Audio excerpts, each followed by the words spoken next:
sedar tanah air aku bertuah di sini tempatku berjasa.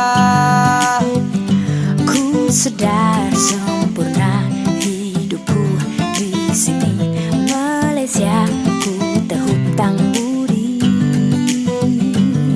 Aku negaraku, aku negaraku, sememangnya negaraku maju. Negaraku tanah tumpah darahku. Aku negaraku, di hatiku negaraku, selamanya ku negaraku satu. Negaraku tanah tumpah darahku. Kita bersama membina masa depan, semangat setinggi angkasa. Kita bersama bersyukur pada Tuhan, kepadanya kita berserah. Aku negaraku, aku negaraku, sememangnya negaraku maju. Negaraku tanah tumpah darahku. Aku negaraku, di hatiku negaraku, selamanya ku negaraku satu.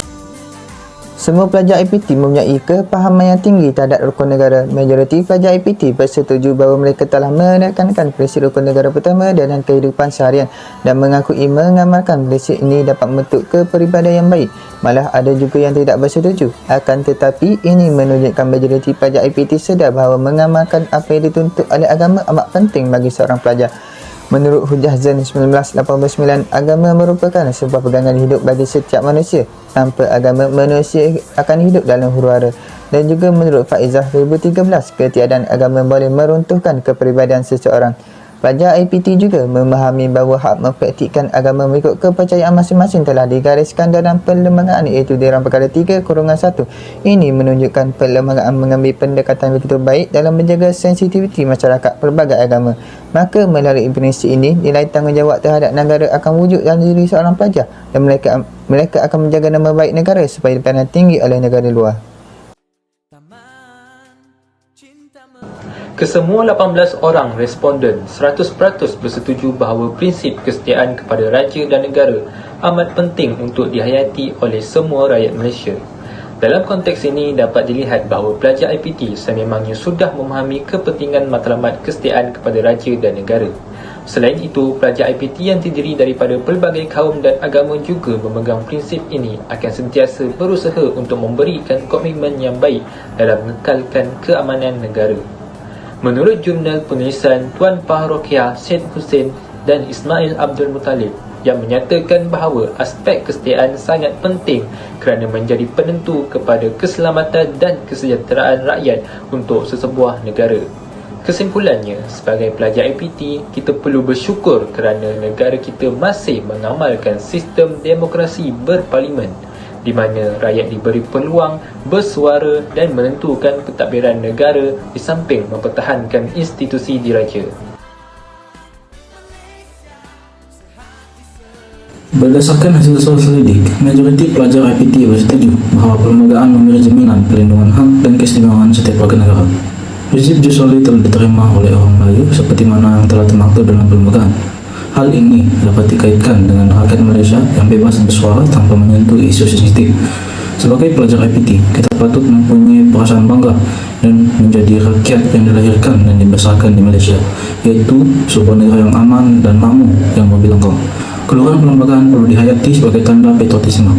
Menurut kata Dr. Ahmad Zahruddin Sani Ahmad Sabri, sebagai rakyat Malaysia, kita harus mempunyai nilai sentimental terhadap negara dengan menjaga maruah negara daripada ditindas oleh pendatang asing seperti berlakunya pembakaran bendera Malaysia. Kesimpulannya, pelajar IPT yang menghormati dan menghayati prinsip keluaran perlembagaan dapat memastikan kemerdekaan negara dipelihara dan mewujudkan sebuah negara yang aman, harmoni tanpa sebarang unsur keganasan.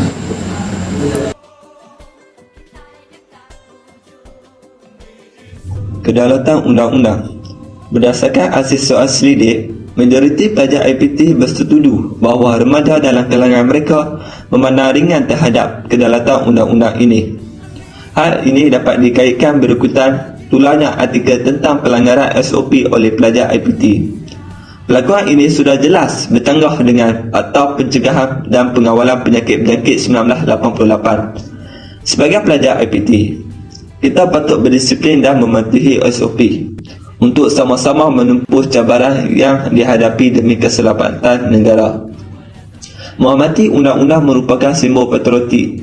Hal ini kerana menurut kata Tan Sri Musa Hassan, hanya rakyat menghormati perlembagaan persekutuan dan undang-undang, mereka inilah yang mempunyai semangat patriotisme yang tulen.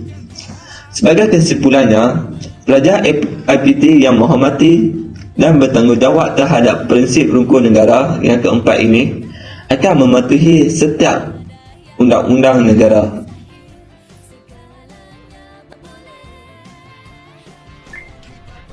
Berdasarkan hasil soal selidik, majoriti pelajar IPT bersetuju bahawa rukun negara yang kelima iaitu kesopanan dan kesusilaan amat penting dalam membentuk masyarakat majmuk. Kepribadian dan tingkah laku pelajar IPT dapat dikembangkan melalui prinsip ini. Perkara ini berkait rapat dengan tragedi 13 Mei 1969 yang tidak dapat dilupakan. Sebagai pelajar yang cintakan negara, kita perlulah memahami nilai prinsip ini dan mempraktikannya agar menghormati dan menerima pandangan berbeza antara kaum tanpa menyentuh isu sensitiviti. Menurut amanat almarhum Tunku Abdul Rahman Putra Al-Haj, jika kita benar-benar mahu hidup sebagai satu keluarga dan satu rumah bernama Malaysia, maka kita mestilah ikhlas antara satu dengan lain. Kesimpulannya, pelajar IPT yang menekankan prinsip ini dalam kehidupan dapat merealisasikan aspirasi keluarga Malaysia dan mengelakkan perselisihan faham antara kaum maupun agama.